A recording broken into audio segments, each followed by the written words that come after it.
વિરોધ પક્ષ પણ કહે છે કે મોદી સાહેબ 5 કલાક સુવે છે, બાકી દેશ માટે જાગે છે. અભણ લોકો કોર્પોરેટર બની જાય છે એનું આ મુખ્ય એ લોકો પાસે વિઝન જ નથી. તમે એવું માનો છો? હું એવું માનું છું, અભણ માણસો કોર્પોરેટર રીતે, પણ હું એટલું માનું કે અભણ જ કામ કરે છે. લોકો રામનાથ મંદિર એમ નથી બાપુ. એ ક્યારેક એકાદ બે હોય, પણ અને આ વર્ષોથી બંને છે એમ. આ બંને અમે એમ કહીએ દેશી કામ કર્યું છે, પણ ખરેખર જે પ્રોપર કે રામનાથ મહાદેવ મંદિર છે આટલા હા. વર્ષોથી વાત હાલે છે એ ગંદકીમાં છે. તો 2015 એવો માહોલ હતો કે ભાજપ આવે છે 38 ને 34. આ વખતે માહોલ કેવો છે ખબર છે? ભાજપને જ હરાવશે. આખો આંબો ઊભો કર્યો ને તમે ગમે તેના કેરી ખવડાવી દો તો કાર્યક્રમમાં થોડીક નારાજગી તો થાય છે. પણ ભાજપ પાર્ટી એ છે સાહેબ કે છેલ્લે ડેમેજ કંટ્રોલ કરી લે, જ્યાં જ્યાં હરકું કરવું હોય ત્યાં થઈ જાય છે. અમુક નહોતું થવું જોઈએ. ધારાસભ્ય હોય તો પણ એના હરીફ માણસોના, સાચા માણસોને સાચવી લેવાની જરૂર હતી. એક વ્યક્તિ ગમે ત્યારે ત્રાસવાદીના નિશાના ઉપર આવે, એ માણસ એટલું જોખમ લઈને તમારા માટે, દેશ માટે કરે છે, તો ઈ અને પાર્ટી માટે કરે છે. આ પાર્ટીને ક્યાં પહોંચાડી નરેન્દ્રભાઈ અમિતભાઈ? દરેક વોર્ડની અંદર એક સમસ્યા પાણીની. તેલનો 1 રૂપિયો ભાવ વધે તો ભાજપ વિરોધ પક્ષમાં ચોંટી જાય. હવે અહીંયા 3 ગણા ભાવ થયા તો આ કોંગ્રેસને કે આપને ક્યાં કઈ ઓલી છે.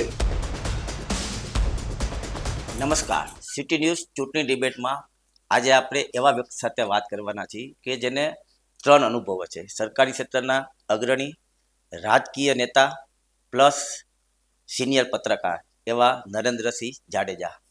બાપુ, આપનું સિટી ન્યૂઝમાં હાર્દિક સ્વાગત છે. Thank you. એટલે પહેલા વહેલા એમને બોલાવવાનું કારણ એ છે કે એને અનુભવ એટલો બધો છે કે રાજકારણની હવા કઈ બાજુ છે ને એ પહેલા જે રાજકીય નેતા હોય, જેને કોર્પોરેશનની ચૂંટણી લડેલી છે, વિપક્ષના નેતા બનેલા છે, એટલે એને વધારે સારી રીતે અનુભવ હોય કે ખરેખર આ ઇલેક્શનની અંદર 2026ની અંદર કઈ તરફ હવા છે. બાપુ, કઈ તરફ હવા લાગે છે? અત્યારે તો હવા આખા દેશમાં એક તરફ જ છે, અને એનું કારણ છે આપણા સૌના ચહિતા એવા વડાપ્રધાન નરેન્દ્રભાઈ મોદી, અમિતભાઈ શાહ. અને ગુજરાતની વાત કરીએ તો ભૂપેન્દ્રભાઈ, અને ખાસ કરીને હર્ષભાઈ સંઘવી, કે જે લવ જેહાદ હોય, ડ્રગ્સ હોય, કે પોતાના જીવના જોખમે માફિયાઓ સામે, જે ઓર્ગેનાઇઝ ક્રાઇમ વાળી ગેંગો છે એની સામે બે ધડકને નિર્ભીક રીતે પગલાઓ લે છે. એટલે આપણે સ્વાભાવિક રીતે આ લોકોના કારણે હવા ભાજપ તરફથી સારી છે. સામે વિકલ્પ નથી. આમ જોઈએ તો લોકો પાસે પણ વિકલ્પ નથી, અને વિરોધ પક્ષમાં એ જે જોઈએ એટલો દમ નથી. નહીં તો અત્યારની પરિસ્થિતિ એવી છે કે અહીંયાથી તમે લખ્યું છે જે બધા ધુરંધર પત્રકારોને, એમાં તટસ્થ, નિર્ભીક અને પ્રજાલક્ષી પત્રકારોની અમારા વિશે જે વાત કરી છે, તો અહીંયા આવીને સાચું જ બોલવાનું આવે. જો લોકો પાસે વિકલ્પ હોત તો પવન જુદો હોત. કેમ કે અમુક જે છેલ્લા 5 વર્ષના શાસનમાં ઘણી જે થયું છે એમાં લોકો પાસે અસંતોષ માટેના કારણો છે. પણ જે રીતે જોઈએ તો નરેન્દ્રભાઈ, ભૂપેન્દ્રભાઈ, હર્ષભાઈ, અને ખાસ કરીને અત્યારે જે પ્રદેશ પ્રમુખ છે વિશ્વકર્માજી, અહીંયા પહેલી મુલાકાતમાં જ એને કીધું હતું કે મારા એ સારા નહીં, પણ સારા એ ભાજપના એવા ઉમેદવારો પસંદ કરશો. એટલે એ બધું જોતા અને મોવડી મંડળને જોતા અત્યારે ભાજપ માટે વાતાવરણ સારું કહી શકાય. પણ થોડું સ્થાનિક નેતાગીરીએ થોડુંક ડખોડ્યું છે, પણ ડેમેજ કંટ્રોલ ભાજપ સારી રીતે કરી શકે છે. સ્થાનિક લોકોએ શું ગડબડ શું થઈ છે, શું ભૂલ થઈ છે એ લોકોથી? ગડબડ નથી થઈ, પણ રાજકારણમાં સોશિયલ એન્જિનિયરિંગ છે ને એ અગત્યની વસ્તુ હોય છે. કોઈ પણ બાબતે ચૂંટણીમાં કે પ્રધાનમંડળની રચના હોય કે સંગઠનની રચના હોય, તો એમાં મોવડી મંડળ હંમેશા સોશિયલ એન્જિનિયરિંગ કરતા હોય છે. અહીંયા મને લાગે છે કે પ્રદેશે તો પ્રમાણિક પ્રયાસો કર્યા, પણ સ્થાનિક નેતાગીરી જાણી જોઈને અથવા અજાણે થોડીક ભૂલ કરી ગઈ એવું લાગે છે. સંકલનનો અભાવ હોય એવું નથી લાગતું? સંકલનનો અભાવ એટલે છે, આજે સાવ સાચી વાત કરું તો રાજકોટ શહેર ભાજપ ને હું આજે અનાથ કહી શકું, જેનો કોઈ નાથ નથી સાહેબ. નેતા એટલે જૂથબંધી છે. લોકો માત્ર નરેન્દ્રભાઈ, અમિતભાઈ, હર્ષભાઈ તરફ. તો કોર્પોરેશન ચૂંટણીમાં એ લોકોને છે થોડા લોકો મત આપશે. સામે તમે જોવો કે આ વખતની ચૂંટણીની અંદર પહેલી વાર એવું બને છે કે કોઈ પણ સોશિયલ મીડિયા હોય કે ન્યૂઝપેપર હોય બધામાં અમારા કોર્પોરેટરો કોઈ દી અમારા વિસ્તારમાં આવ્યા જ નથી, આવું પહેલી વાર થાય છે. તો એ રોષ લોકોનો નહીં હોય. એની સામે સોશિયલ મીડિયામાં એવું પણ થાય છે કે અમુક વિસ્તારોમાં બહુ સારી રીતે કામગીરી થઈ છે. ધારો કે 7 નંબરની જ વાત કરીએ તો દેવાંગ માકડ ને નેહલ શુક્લ, ના નથી થઈ. લોકો રામનાથ મંદિર એમને છે બાપુ, એ ક્યારેક એકાદ બે હોય પણ અને આ બને વર્ષોથી છે એમને. આ બને દિલથી હું એટલા માટે અમે એમ કહીએ દિલથી કામ કર્યું છે, પણ કર્યું. ખરેખર જે પ્રોપર કે રામનાથ મહાદેવ મંદિર છે આટલા હા. વર્ષોથી વાત હાલે છે એ ગંદકીમાં છે, એટલે એ કામ નથી થયું, ખાલી હવામાં વાત થઈ છે. વાસ્તવિકતાનો હંમેશા સ્વીકાર કરવો પડે. એમાં આપની વાત સાચી છે કે જે અમુક જગ્યાએ રોષ છે જ, ઓછા ફોર્સથી પાણીના રોષ છે, બીજા છે, પણ સાવ સાચી વાત એ છે કે એની સામે વિરોધ પક્ષ ક્યાં અવાજ ઉઠાડવામાં સફળ સાબિત થયો. 2015 એવો માહોલ હતો કે ભાજપ આવે છે, ભાજપ આવે છે, 38 ને 34 એવું થયું હતું. એન્ટી ઇન્કમ્બન્સી તો ક્યારેક આવે નહીં, એટલે જ એટલે આ વખતે તમને નથી લાગ્યું જરાક કે હું એટલે જ કહું છું કે સોશિયલ એન્જિનિયરિંગ સરખી રીતે કરવાની જરૂર હતી. હું આ તટસ્થતાનું તમે લખ્યું છે, બિરુદ આપ્યું છે, એટલે એક વાત કહી ગયું કે 40,000ની વસ્તી આહિર સમાજની, 47 થોડાક આંકડામાં ફેરફાર થાય હા, એ કદાચ, સ્વાભાવિક છે. હા કઈ એટલા માટે કે સરકારે આંકડા આપેલા નથી. 47,000 રાજપૂત, 2 લાખ લેવા પાટીદાર કે 2.5 લાખ કડવા પાટીદાર, 1.25 લાખ આપણે જોઈએ તો રઘુવંશી સમાજ, રૂવાણા સમાજ, 1.70 જેવું ભૂદેવ બ્રહ્મ સમાજ. તો આ નેતાગીરીને એવું કંઈક કરવાની જરૂર હતી. તમે એક જ વસ્તુ સાચી વાત એ છે કે 1.25 લાખ મતદારો રઘુવંશી સમાજના, તમે 3 ટિકિટ આપો ને એ પણ માત્ર લેડીઝને આપો. કારણ શું? કારણ એ છે કે હાલમાં ભાજપનું સુકાન સંભાળી શકે એવી સક્ષમ નેતાગીરીને જવાબદારી કાં સોંપવામાં આવી નથી, કાં એ લોકોએ પૂરતું સંકલન અને એ કાંઈ કર્યું નથી. પરિણામ નહીં તો ભાજપ માટે આ શિસ્તના લીરા, આ તો શિસ્તબદ્ધ પાર્ટી છે સાહેબ. હું તો કોંગ્રેસમાં હતો, મોદી સાહેબની ને અમિતભાઈની કામગીરી જોઈને અમે અહીંયા પ્રેરણા આ વિચારધારા અપનાવી, અને એટલા માટે અપનાવી કે કોંગ્રેસમાં ત્યાં જેટલા લીડર એટલા જૂથ હતા, એ બધાથી કંટાળી અને કાંઈક સરખી સેવા થઈ શકે એ માટે કાંઈક વિચાર્યું, અહીંયા આવ્યા. અહીંયા હાલમાં એ જ છે, આદરણીય વિજયભાઈ રૂપાણી ના દુઃખદ અવસાન પછી રાજકોટ શહેર માટે એવી કઈ યોજના માટે વિચારવામાં આવ્યું કે રાજકોટના નેતાઓને સંકલન કરીને સાથે લઈને ચાલી શકે, એવા ક્યાં પ્રયત્ન થયા? ઘણો બાબુ અટકાવું છું એટલા માટે કે વિજયભાઈ રૂપાણી જ્યારે 2021ની અંદર મુખ્યમંત્રી હતા ત્યારે મહાનગરપાલિકાની ચૂંટણી હતી, 72માંથી 68 બેઠકો. આ વખતે તમારા બહુ સરસ કટિંગ હતું તમારું, જે તમે પેપરમાં લખ્યું હતું કે 2021 અટલ લોઢાના ચણા એવું કંઈક. એટલે તમને શું માનો છે એ વિશે? એ સાચી જ વાત છે. જો સાચું હોય તો લખ્યું શા માટે હોય? પણ 2021માં આપણે સૌ કહેતા મોસાળે જમણને મા પીરસનારી, પણ હકીકત તો એવું હતું કે મોસાળે જમણ હતું ને મામા પીરસનારા હતા. આજે સાહેબ જે વસ્તુ થઈ, જો વાસ્તવિકતાનો સ્વીકાર હું જિંદગી જ્યારથી સમજણો થયો ને ત્યારથી સ્વીકાર કરું છું. જે વાતો આવી ભ્રષ્ટાચારની, શિસ્તના લીરાની, સાહેબ દુઃખ થાય. જે વિચારધારાને જોઈને અમે અહીંયા આવ્યા છીએ અને જીવન મૃત્યુ પર્યંત અમે રહેવાના છીએ અહીંયા, કેમ કે મોદી સાહેબની સામે જો દેશને ભાજપની જરૂર છે સાહેબ, એમાં હું સ્પષ્ટ માનું છું. પાછો રાજપૂત છું, હિન્દુત્વ માટે, દેશ માટે અમારું લોહી ધગે. પાછો હું એક આર્મી મેનનો પુત્ર છું, એટલે દેશ માટે ચિંતા થાય ને દેશ માટે જે ચિંતા કરે છે નરેન્દ્રભાઈ મોદી, અમિતભાઈ શાહ, અને ગુજરાતમાં નાની વયે જે એકદમ સમજણપૂર્વકનું કામ કરે છે હર્ષભાઈ. હું તો હર્ષભાઈને ભાવિ મુખ્યમંત્રી તરીકે લોઢાના ચણા લખવાનું કારણ શું રાજકોટ?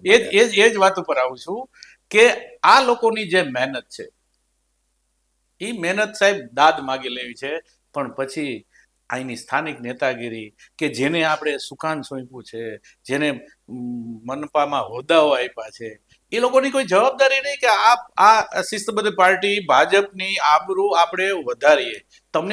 તમને એ સ્થળે જગ્યાએ પહોંચાડ્યા છે કે જ્યાં પહોંચવા માટે કેટલાય લોકો થનગનતા હોય. તો ન્યા બેસીને તમારે ભાજપ પાર્ટી માટે શું કર્યું, ભાજપ પાર્ટીની જે નું મોરલ, જે ભાજપ પાર્ટીની જે ઇમેજ વધુ સુધરે એ માટે શું કર્યું, એમાં થોડાક આપણે 2-3-5 વર્ષોની જોઈએ ને તો એ માટે બહુ જાજુ એવા પ્રયત્નો નથી. સૌએ પોતાનું વિચાર્યું છે, પાર્ટી માટે વિચારો. એક વ્યક્તિ ગમે ત્યારે ત્રાસવાદીના નિશાના ઉપર આવે, એ માણસ એટલું જોખમ લઈને તમારા માટે, દેશ માટે કરે છે, તો ઈ અને પાર્ટી માટે કરે છે. આ પાર્ટીને ક્યાં પહોંચાડી નરેન્દ્રભાઈ, અમિતભાઈ? એક સમય એવો હતો કે ગુજરાતમાં લાચાર હતા, અમિતભાઈને જેલમાં પૂરી દીધા હતા ખોટા કેસમાં. બાબુ છેલ્લા 5 વર્ષમાં તમે જે વાત કરો સમસ્યાઓ બધી એમને છે. હું તમને કહું લોકોને ગંદકી છે. આ વખતે મને પહેલી વાર ખબર પડી કે આપણે ઓફિસમાં બેઠા હોય પણ જ્યારે અમે રૂબરૂ એક અમારો કાર્યક્રમ હતો, વોર્ડ યાત્રા કહેવાય, પણ અમે રૂબરૂ નામ આપ્યું હતું કે જ્યારે વોર્ડમાં ગયા ને તો એક મોટામાં મોટી, ત્યારે મને એમ થયું કે આ મુદ્દો તો આટલો બધો ગંભીર મુદ્દો છે કે દરેક વોર્ડની અંદર એક સમસ્યા પાણીની, ગંદુ પાણી, ઓછું પાણી આવે, ઓછા ફોર્સથી પાણી આવે. આ સમસ્યા ભયંકર હતી. બીજી સમસ્યા લોકોના ઘર પાસે ગટરો ઉભરાવાની, એ તો લગભગ બધે રૂટીન છે. અને બીજી મોટામાં મોટી અમારા રૂબરૂ કાર્યક્રમમાં લોકોએ જે વાત કરી ને કે સાંજે 5 થી 8 રાજકોટની બહાર નીકળવું ને એટલે ત્રાસીમામ, એટલો ટ્રાફિક જામ, કોઈ પણ વિસ્તારમાં જાઓ, આ સમસ્યાનો અંત જ નથી આવ્યો. એ સમસ્યા એટલા માટે હું તમને કહું કે બે વાત એક સાથે ન થાય. સાંજે નીકળવું તકલીફ, તો ટ્રાફિક એટલે જ થાય છે લોકો સાંજે નીકળે છે. ટૂંકમાં સાંજે નીકળવા જેવું વાતાવરણ છે. પણ આપણે જોઈએ, આપની વાત સાચી, પ્રશ્નો એટલા છે, બધું છે. મેં કીધું ને, હું ભાજપમાં છે તો હું એમ કહું છું કે હોદ્દેદાર પદાધિકારીઓ પોતાનું વિચાર્યું, લોકોનું વિચાર્યું હોત, આ પાર્ટીનું વિચાર્યું હોત, નરેન્દ્રભાઈની જે જહેમત છે, આપણે નહીં, દુશ્મનો, વિરોધ પક્ષ પણ કહે છે કે મોદી સાહેબ 5 કલાક સૂવે છે, બાકી દેશ માટે જાગે છે. તો એના માટે ઈ પાર્ટીના આપણને હોદ્દેદાર બનાવ્યા હોય, મનપાના પદાધિકારી, એના માટે આપણે વિચારવું નહીં. બીજી મોટી સમસ્યા રાજકોટમાં ચોમાસામાં 1 ઇંચ વરસાદ પડે ને એટલે લોકોના ઘરમાં પાણી, આટલે ગોઠણનું પાણી, કોઈ નિવેડો જ નહીં. હું તમને એમ કહું કે અભણ લોકો કોર્પોરેટર બની જાય છે એનું આ મુખ્ય એ લોકો પાસે વિઝન જ નથી. તમે એવું માનો છો? હું એવું માનું છું, અભણ માણસો કોર્પોરેટર રીતે, પણ હું એટલું માનું કે અભણ જ કામ કરે છે. નવલસિંહભાઈ ભટ્ટીનો પણ દાખલો છે, ફકીરાભાઈ જરિયાનો દાખલો છે, મનુબેન સુગરવાલાનો છે, જયંતિભાઈ કુંડલિયા વિરોધ પક્ષના નેતા હતા ત્યારે સાચા પ્રશ્નો ઉઠાવતા. આજે વિરોધ પક્ષ પણ સાચા પ્રશ્નો નથી ઉઠાવતું. તો પછી ધારો કે આપણે વાત કરીએ આદરણીય શ્રી ચીમન કાકાની, અરવિંદભાઈ મણિયારની, કેશુભાઈની, એવી જ રીતે હેમાબેન આચાર્ય, લોકો પાસે એક વિઝન લઈને આવ્યા હતા. નાસિભાઈ પઢિયાર હતા. એ જ કહું છું કે એક સમયે પૂરેપૂરી ટિકિટ લોધાવડામાં અપાતી, પણ એ ટકોરા મારી ન અપાતી. આજે મારો હોય એને ટિકિટ. તમે જુઓ કે જે લોકોએ ક્યારે બૂથ ન જોયું હોય, ભાજપની એક સ્લીપ ન વેચી હોય, એને તમે એવા ક્યાં સોશિયલ એન્જિનિયરિંગથી તમે ટિકિટ આપી દો છો? આ માર ખાધો. આ માર પ્રદેશ ભાજપની ઈચ્છા નથી, કેન્દ્રીય મોવડી મંડળની આવી ઈચ્છા નથી, પણ નીચેની સ્થાનિક નેતાગીરી નબળી પડી છે. એને કાં તો પ્રદેશને, નિરીક્ષકોને ઊંધા ચશ્મા પહેરાવી અને સૌએ પોતપોતાના માણસોને ટિકિટ આપી દીધી છે. તો એક આ વખતે ભાજપની અંદર તમે જુઓ ને તો જે પ્રમાણે જ્ઞાતિવાદનું આમ બેસવું જોઈએ એ કંઈ નથી આ વખતે. 2 નંબરની અંદર નથી, એવા 8 બોર્ડની અંદર નથી. તો એનું કારણ શું કે આ લોકોએ સંકલનનો અભાવ અને ગમે એને ટિકિટ આપી દીધી. અનિલભાઈ, હું વાત જ કરું છું, સોશિયલ એન્જિનિયરિંગ થવું જ જોઈએ. રાજકારણનો મેઇન પાયાની વાત એ છે, એક શિસ્ત, એક સંકલન, બરાબર, અને એક તમારી કર્મઠતા, પક્ષ પ્રત્યેની ભાવના. આનાથી તમે કરો ને એટલે સોશિયલ એન્જિનિયરિંગ થાય.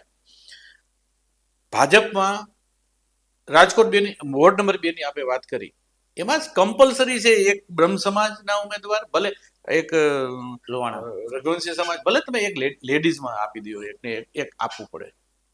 આ જ સોશિયલ એન્જિનિયરિંગ ગયા વખતે થયું હતું, આ વખતે ન થયું.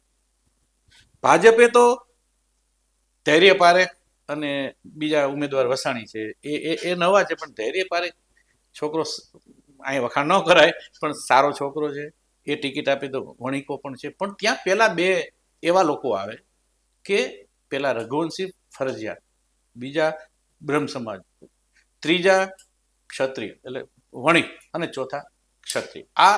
આનું તમે કરો તો સોશિયલ એન્જિનિયરિંગ થાય. પણ કેવું છે, ભાજપે તો જે કર્યું, ભાજપે તો થોડુંક સારું કર્યું છે ત્યાં. કોંગ્રેસે તો એ ભૂલ કરી છે કે બે દરબાર, રાજપૂત, દલિત અને વાય મુસલમાન મુસલમાન, આ જીતવાના લક્ષણો છે. આપી દીધી હાર જ. એટલે પેલા જ આપી દીધી. આપમાંથી એટલે હું ઉમેદવારનું ફોર્મ કહું રદ છું થયું છે. કે પવનની વાત આપણે કરીએ, પણ મોદી સાહેબ, અમિતભાઈ અને આ હર્ષભાઈ સહિતના નેતાઓને માનીને લોકો મત આપશે. અહીંયા કોંગ્રેસ શું કામ એકવાર સત્તા આપી? સારું જ કામ કર્યું. ભલે ડખાડુકી થયા હતા. કોંગ્રેસ કોર્પોરેશનના સત્તા ઉપર કેમ નથી આવતી? એ તમે મને પ્રશ્ન કર્યો તો હું એને કહેત કે કોંગ્રેસમાં જેટલા જૂથ છે કે સત્તા નથી આવી, એ પેલા પોતાનો મેયર બને, પોતાનો સ્ટેન્ડિંગ એ તો ચેરમેન ભાજપમાં બને. એ હવે અહીંયા થઈ ગયું છે. એ હવે થઈ ગયું. બાપુ, તમે રાજકારણનો અનુભવ આટલા ટાઈમથી પત્રકાર હતો લાઈનમાં, આ વખતની ચૂંટણીમાં ક્રોસ વોટિંગ કેવું થશે? દર વખતે થતું જ હોય છે, આ વખતે પણ આ વખતે એટલા માટે છે કે દુઃખ સાથે કહેવું પડે કે એક એવી પાર્ટી જે શિસ્તબદ્ધ પાર્ટી છે, એમાં જે કંઈ, હું આમાં નાના કાર્યકરોનો કે ટિકિટ વાંચુઓનો વાંક નથી કાઢતો, પણ મને લાગે છે કે પ્રદેશ ભાજપની જે ગાઈડલાઈન હતી યોગ્ય હતી, પણ સ્થાનિક નેતાગીરીએ જે કંઈ ઉઠા ભણાવ્યા છે, એમ ન કહી પણ ઉલટા ચશ્મા પહેરાવ્યા છે, અને કાં પછી એવું આપણે માની શકાય કે ભરોસાની ભેંસે પાડો ઝીણો છે. બે ત્રણ વસ્તુ આવે છે, કેમ કે હું એટલો તો સક્રિય નથી કે એટલો ઇન્વોલ્વ શહેરના રાજકારણમાં નથી, પણ એટલું 100% વાત એવી આવે છે કે આ વખતે ધારાસભ્યોને પ્રાધાન્ય આપ્યું છે.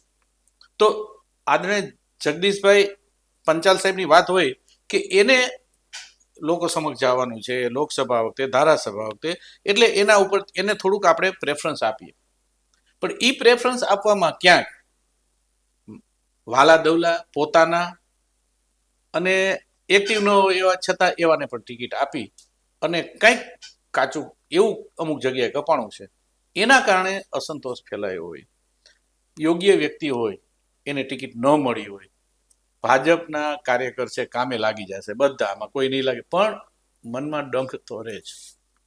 એના કારણે એટલે તમને રોકું છું કે આ વખતે માહોલ કેવો છે ખબર છે? ભાજપને જ હરાવશે.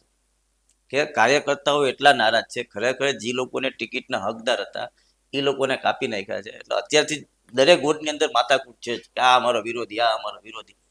એ પણ ભાજપનું હારવાનું એક કારણ બની શકે.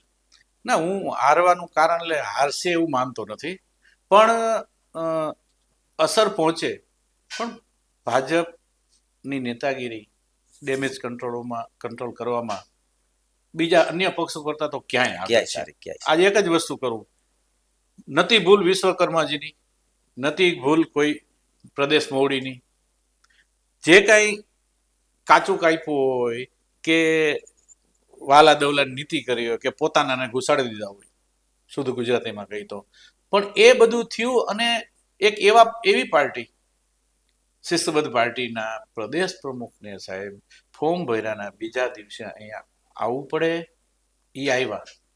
એટલે મારું કહેવાનું એ છે કે પ્રદેશ પ્રમુખ જો ભાજપ માટે આટલા ચિંતિત હોય તો સ્થાનિક નેતાગીરી શું કામ ચિંતિત ન રહી? લોકોના મનમાં પણ આ જ પ્રશ્ન છે. અને આ ભાજપનો આગેવાન તમે ક્યાંય જોયું કે ચૂંટણી છેક સુધી કોઈ નારાજ રહ્યું? એ ભાજપમાં નહીં રહે, બરોબર? અન્ય પક્ષોમાં તો પાડી દેવા સુધી રહેશે. બરાબર, સાચી બરાબર છે. અને એના દાખલા આ ચૂંટણીમાં પણ છે જ, એવું નથી.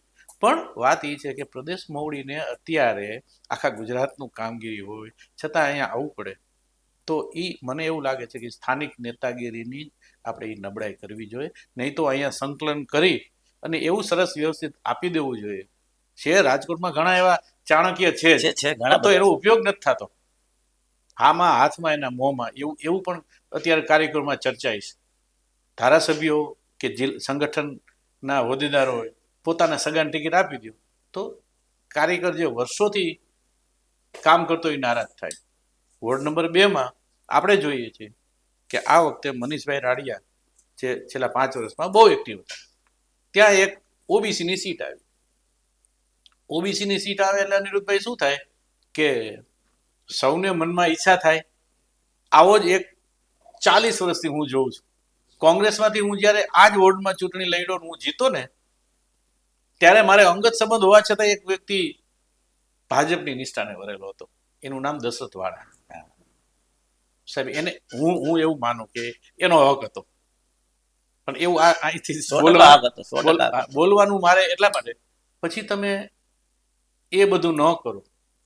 એવી જ રીતે ધર્મેન્દ્ર ભગત જે ચમત્કાર હનુમાન, 9 નંબર, એટલે 10 નંબર. ઓબીસીમાં કાઠી સમાજ આવે છે તો એમનું હતું, પણ છતાં હું એ જ કહું કે 14 નંબરમાં જેને ટિકિટ આપી માણસોરવાળા, એ પણ એટલો જ લાયક વ્યક્તિ હતો. બરાબર, એ પણ હું જ્યારે કોંગ્રેસમાં હતો ત્યારે હતા જ, પણ નિષ્ઠાવાન કાર્યકર છે. પણ આ બધા કાવા દવા જોઈ ભગતને કાપી નાખવા, દશરથ વાળાને ઓલું કરીને પછી ભલે એક સમાજને ટિકિટ આપી, આ સોશિયલ એન્જિનિયરિંગ ન કહેવાય. એને માણસુર વાળાના તમારે એને અગ્રતાના ધોરણે ટિકિટ આપવી જોઈએ. અને આ બધું સોશિયલ એન્જિનિયરિંગ આવું ન હોય. સોશિયલ એન્જિનિયરિંગમાં એવું જ હોય કે તમામ જ્ઞાતિને એના ઓલા મુજબ મતદારના આંકડા મુજબ તમારે ટિકિટ ફાળવવી જોઈએ. આ સોશિયલ એન્જિનિયરિંગ કેવું કે 1.25 લાખ મતદાર એને 3 મહિલાની ટિકિટ, અને 20-25 હજાર મતદાર એને તમે 5 પુરુષ આપી દો, 2-3 બીજા લેડીઝ આપી દો, તો શું કરવા શું માગે છે? હું ચોખ્ખી વાત કરું છું. ચારેય ધારાસભ્યો સારા છે, પણ ધારાસભ્યોનું પ્રાધાન્ય આપ્યું, ધારાસભ્યનું આ વખતે ઉપજ્યું, એવી વાત આવે છે ને, તો એમાં ક્યાંક પોતાના માણસો સેટ કરી દીધા. એટલે એમાં ધારાસભ્ય એક એવી વ્યક્તિ છે જેને બધાને એક સાથે સંકલન કરી અને પોતાની સામે જ લડ્યો હોય ને તોય પણ એને કેવું જોઈએ ના આને ટિકિટ દઈ પડે, ભલે મારી સામે આક્ષેપો કર્યા છે, લાયક છે.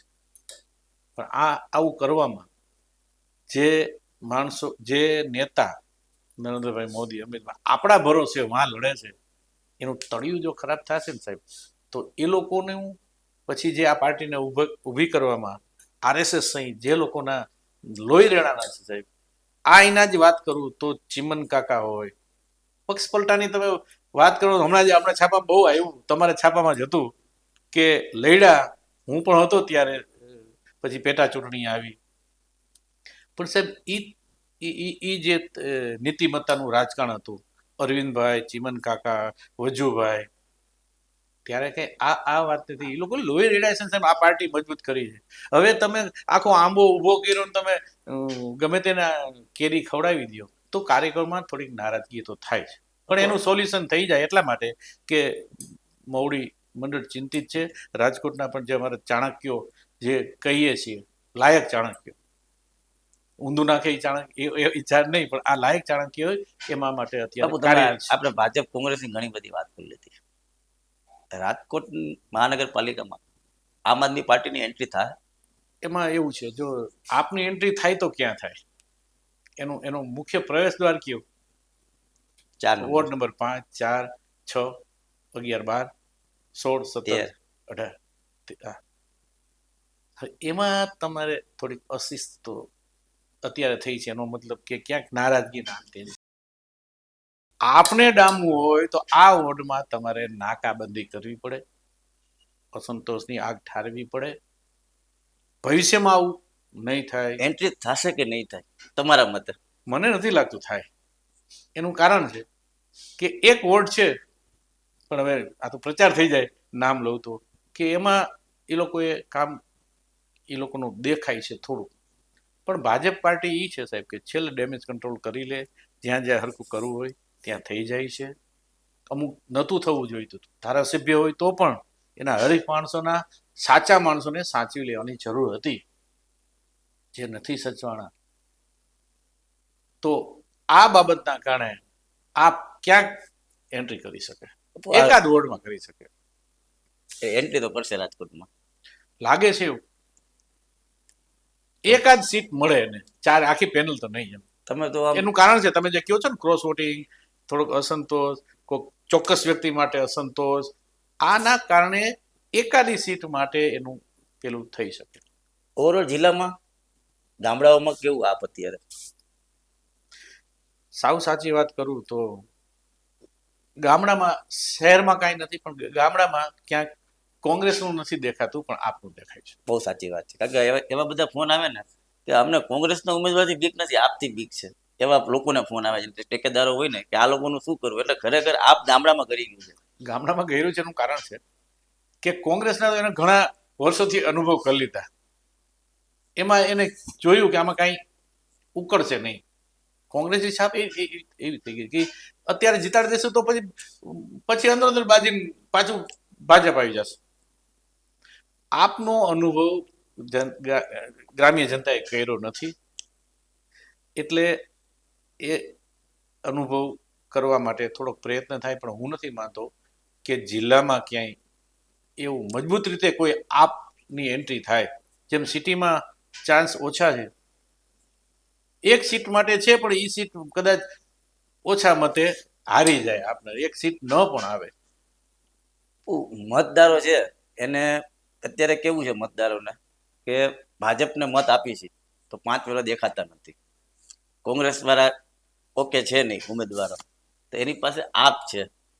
તો આ વખતે મતદારો વિચારમાં પડ્યા. તમને લાગે મતદારોમાં આવી બધી ગતમતલબ ચાલતી હોય? ગઠબંધન ચાલતી હોય પણ વિકલ્પ નથી. મેં શરૂઆતમાં વાત કરી ને, 30 વર્ષથી પ્રજા થાકી ગઈ છે. 30 વર્ષ થઈ ગયા સાહેબ. ઓચિતા અને સફાળા જાગીએ ને તો આપણે ભાજપનો વિકલ્પ ન થઈ શકીએ. તમે મને એક પ્રશ્ન જવાબ દો કે આપ ક્યાંય ચૂંટણી પહેલા સક્ષમ કામગીરી કરી છે? કે સત્તા જ નથી, કેવી રીતે હોય? વિરોધ પક્ષ શું કામ? આ ભાજપ હતા સાહેબ. તમે નાગરિક બેંકે લોહી વાળા ઉમેશ રાજગુરુના, કમલેશ જોશીપુરા ને ઈ ઓલા કુમારસ્વામી કે ક્યાં અધિકારી હતા, આપણે જોયો છે વિરોધ. તેલનો 1 રૂપિયો ભાવ વધે તો ભાજપ વિરોધ પક્ષમાં ચોંટી જાય. હવે અહીંયા 3 ગણા ભાવ થયા તો આ કોંગ્રેસને આપને ક્યાં કઈ ઓલી છે. એટલે મારું કહેવું એ છે, એ તો જે અમુક પોલિસીના કારણે અને યુદ્ધની સ્થિતિના અંતે એના કારણે આ પોઝિશન ઊભી છે. એટલે એમાં આપણે એવું લેવું કે ના, વિરોધ પક્ષ સારો છે કે મામલો સમજે છે કે શું કામ ભાવ, એટલે કદાચ અવાજ ન ઉઠાવતા હોય. પણ ભાજપ હોત તો શું થાત અત્યારે રાજકોટમાં સાહેબ? તમને વિરોધ થઈ જાય. પણ આ વસ્તુ ક્યાં લઈ? તમે માનો છો ખરેખર રાજકોટની શકલ બદલાવવા માટે ભાજપે ખરેખર વિરોધ પક્ષમાં રહેવું જોઈએ તો વિકાસના કામો હારા થાય? ભાજપ વિરોધ પક્ષની ભૂમિકામાં રહે પણ 5 વર્ષ કોંગ્રેસનું શાસન જોયું છે. ગમે તેટલો વિરોધ કરે ઓલા પૂરું કરી નાખે. લોકોને વિશ્વાસ નથી સાહેબ હવે. એટલે જે પેલો પ્રશ્ન તમારો હતો પવન ભાજપ માટે એટલો સાચી વાત છે એ કે ત્યાં કોઈ અહીંયા તો અત્યારે મેં વાત કરી કે વિજયભાઈ ગયા પછી ભાજપ અનાથ હોવાની લાગણી અનુભવે છે. વાતો સાહેબ આખા ગુજરાતમાં અનાથ હોવાની લાગણી અનુભવે છે. કોંગ્રેસમાં કે આપમાં કઈ છે જ નહીં. તમે હજી કઈ છે નહીં ને તમે તમારામાંથી પક્ષ પલટા વયા જાય ને ઓલું જાય ના. તમે 5 ધારાસભ્યોને નથી સાચવી શકતા, એ ગુજરાત ક્યાંથી સાચવી શકશે? છેલ્લો પ્રશ્ન, ભાજપ કોંગ્રેસ આપ એક પત્રકાર રાજકારણ તરીકે નહીં, અંદાજે કેટલી સીટો આવી શકે રાજકોટ મહાનગરપાલિકામાં 72 માંથી? કયા પક્ષની કેટલી સીટ તમે માનો છો? તટસ્થતા રીતે કહેવાનું થાય છે. અમુક સમીકરણો એવા છે જેમાં ભાજપના ઉમેદવારે બહુ ધ્યાન રાખવાની જરૂર છે. સાચી વાત એ છે કે ટિકિટની ફાળવણીમાં જે કંઈ ચૂક થઈ છે, આપણે એમ નથી કહેતા બીજું કંઈ થયું છે, પણ ચૂક થઈ છે એ ડેમેજ કંટ્રોલ કરી લેવો પડે. રઘુવંશી સમાજને સાહેબ જે કાંઈ વાસ્તવિકતા છે એ મુજબ એને મનાવી લેવો પડે. એટલા માટે કે પત્રકાર છું પણ હું ભાજપનો એક સૈનિક તો છું, એટલે ચિંતા થાય પ્લસ સાચી વાત થાય. જે અસંતોષ છે એને ડામી લેવો પડે. ભૂલ થઈ છે એ વટભેર કેટલી બેઠક આવશે? હું એમાં જ આવું છું કે ભૂલ થઈ છે એ સુધારી લેવી પડે. તો અમે પણ ચિંતા કરી છે. ખરેખર એવું થવું જોઈએ કે એડવાન્સમાં મેયરની જાહેરાત થઈ જવી જોઈએ, એડવાન્સમાં સ્ટેન્ડિંગ કમિટીના ચેરમેનની જાહેરાત થઈ જવી જોઈએ, અને એવા તમારે એકદમ નિષ્કલંક ચહેરા લોકોને આપવા જોઈએ કે આને જ અમે કરશું. પછી કાવા દાવા થઈને ખોટા માણસો આવી જાય અને પક્ષની પ્રતિભાને ખરડે છે.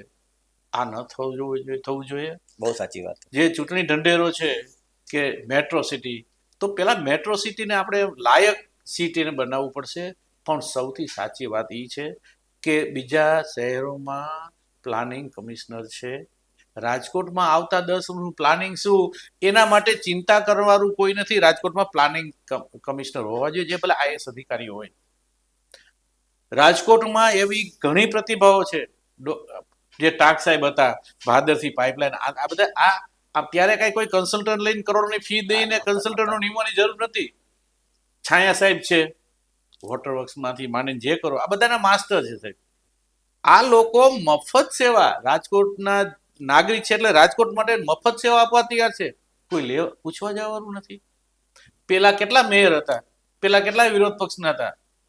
5 વર્ષમાં કોઈને પૂછ્યું કે રાજકોટ માટે આપણે શું ચિંતા કરશું? સાહેબ આજે દુઃખ સાથે મારે એ કહેવું પડે છે કે રાજકોટના એક મેયર એવા છે રઘુવંશી સમાજના કે 1.5 લાખની લોન માટે 5 ધક્કા ખાવા પડે છે. બહુ સાચી વાત, મને ખ્યાલ છે. અને અત્યારે આજે અમુક લોકો એવી વાતો કરે છે કે હું આ 100 કરોડની ક્લબમાં આવી ગયો. અરે ભાઈ, 100 કરોડની ક્લબમાં આપણે આવી જાય, આપણે સારું ઈચ્છીએ, પણ પક્ષ માટે શું ચિંતા કરી? તમે એકબીજા હોદ્દેદારો, આ તો ચર્ચાઈ છે, વાત એવી છે, તમે જીપીએસ સિસ્ટમ લગાડો, ક્યાં જાય છે, શું છે, ના તે. આ ભાજપની વિચારધારા છે.